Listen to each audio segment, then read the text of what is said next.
দর্শক, আবারও কারফিউর খবর। কারফিউর শিথিলের সময় বাড়ার সঙ্গে সঙ্গে স্বাভাবিক হতে শুরু করেছে রাজশাহী ও চট্টগ্রামের পরিস্থিতি। আমরা সেখানকার আরও খবর জানবো। আমাদের সঙ্গে এই মুহূর্তে রাজশাহী থেকে যুক্ত হচ্ছেন সহকর্মী রাশিদুল হক রুশো এবং চট্টগ্রাম থেকে প্রণবেশ চক্রবর্তী। শুরুতেই চট্টগ্রামের খবর জেনে নেই। প্রণবেশ, চট্টগ্রামের এখনকার পরিস্থিতি কেমন দেখছেন? সেখানে কয়টা থেকে কয়টা পর্যন্ত কারফিউ শিথিল করা হয়েছে, আর শিথিল অবস্থাতেও নগরীর আইন শৃঙ্খলা রক্ষাকারী বাহিনীর টহল দেখছেন কিনা? গতকাল থেকেই চট্টগ্রামে কারফিউ পরিস্থিতি শিথিল করা হয়েছে। গতকালও আমরা দেখেছি যে এখানে গার্মেন্টসগুলো চলেছে, যানবাহনও চলেছে। আজকে সকাল থেকেই যেহেতু কারফিউ পরিস্থিতি শিথিল রয়েছে, সকাল থেকেই সড়কগুলোতে গণপরিবহন চলছে, সিএনজি চালিত যেসব অটোরিকশা, পর্যাপ্ত পরিমাণ রিকশা সেগুলো চলছে। অর্থাৎ চট্টগ্রামের নগর জীবনের অবস্থা অনেকটাই স্বাভাবিক হতে শুরু করেছে বলা যায়।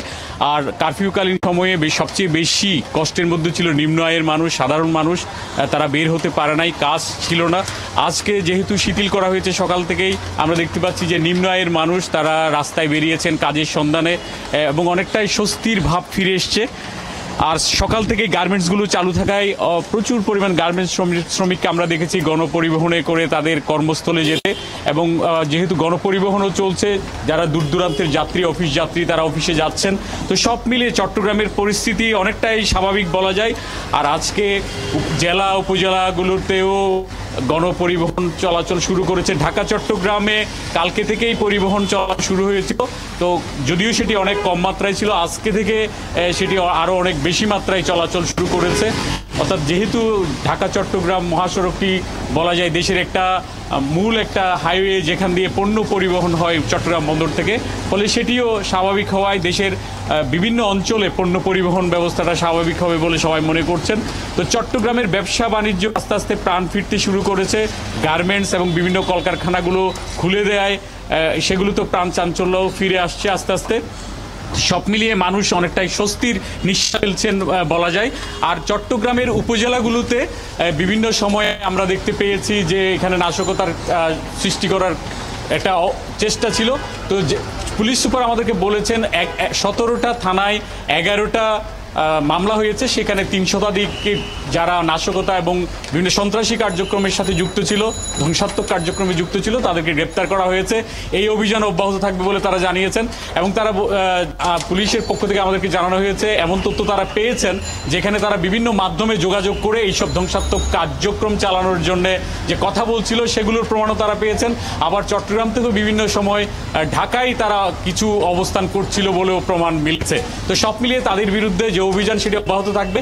চট্টগ্রাম নগরীর অভ্যন্তরে তো বটেই, চট্টগ্রাম জেলার মধ্যে যেসব থানা রয়েছে সেই থানা অঞ্চলেও এই অভিযান অব্যাহত থাকবে। প্রণবেশ, আপনি সঙ্গে রয়েছেন। আমরা এবার রাজশাহীর খবর জেনেছি। রুশো, আমরা চট্টগ্রাম সহ বেশ কিছু জেলার খবর জানছিলাম। সেখানে কারফিউ শিথিল হওয়ায় জনজীবনে স্বস্তি ফিরতে শুরু করেছে। সে জায়গা থেকে রাজশাহীর অবস্থাও জানতে চাই। পাশাপাশি রাজশাহীর আমের বাজারেও ধস নেমেছে এই গত কয়েকদিনের পরিস্থিতিতে, সে খবরটিও জানাবেন। মাহাদি, রাজশাহীতেও কিন্তু আজ বেলা 10টা থেকে বিকেল 5টা পর্যন্ত কারফিউ শিথিল থাকছে। এবং আপনি যেমনটি বলছিলেন যে সারা দেশের মতো আজকেও 11টা থেকে বিকেল 3টা পর্যন্ত অফিসগুলো খোলা থাকছে। তো সকাল থেকে কিন্তু শহরে এক ধরনের আসলে কর্মচাঞ্চল্য যে পরিবেশ, সেটি কিন্তু দেখা যাচ্ছে। অফিসগামী মানুষরা সকাল সকাল বের হয়েছেন, এবং দোকানপাটও যেহেতু খোলা থাকবে, সেহেতু যারা দোকানের মালিক বা কর্মচারী, তাদেরও কিন্তু একরকম প্রতিষ্ঠানে যাবার যে তারা, সেটি কিন্তু সকালের যে আসলে শহরের একটি আবহ থাকে কর্মচঞ্চল, সেই আবহটি কিন্তু আজকে বেশ কয়েকদিন পরে লক্ষ্য করা যাচ্ছে।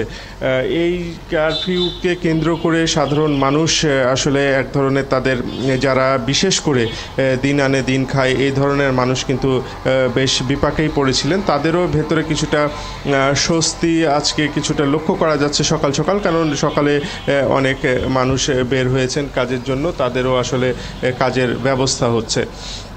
আইনশৃঙ্খলা পরিস্থিতির যদি কথা বলি, আইনশৃঙ্খলা বাহিনীর সদস্যরা প্রতিদিনের মতোই নগরীর বিভিন্ন যে সমস্ত গুরুত্বপূর্ণ স্থানগুলো আছে সেখানে তো তারা অবস্থান করছেনই, এবং কারফিউ চলাকালীন সময়ে গতকালও দেখেছি যে বেশ কড়াকড়ি অবস্থান ছিল আইনশৃঙ্খলা বাহিনীর সদস্যদের।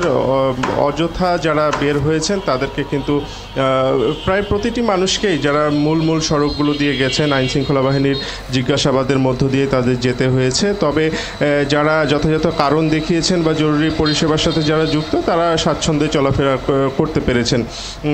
আর আপনি যে বিষয়টি বলছিলেন যে এইখানে যে আমের বিষয়টি শুধু তাই নয়, এই উত্তরাঞ্চল থেকে কিন্তু কাঁচা সবজির বড় একটি যোগান যায় রাজধানী সহ দেশের বিভিন্ন স্থানে।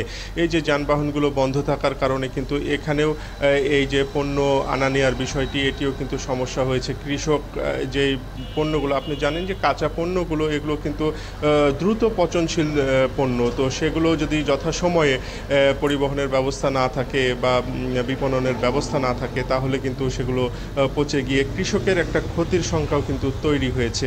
আর আমের যে বিষয়টি বলছিলেন যে আমের মৌসুম এখন একেবারেই শেষের দিকে, কিছু আম যেগুলো বাড়ি ফোর বা ফজলি এ ধরনের আম কিছুটা আছে, সেই ধরনের আমের চাহিদা যে খুব বেশি থাকে সেটিও নয়। তারপরেও যতটুকু আম আছে আমের বেচাকেনা একেবারেই কম বলা যেতেই পারে, বন্ধই বলা যেতে পারে এই কারফিউয়ের কারণে।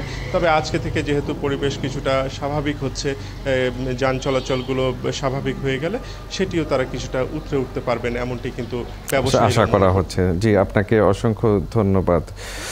যুক্ত হয়েছিলেন রাজশাহী থেকে সহকর্মী রাশিদুল হক রুশো।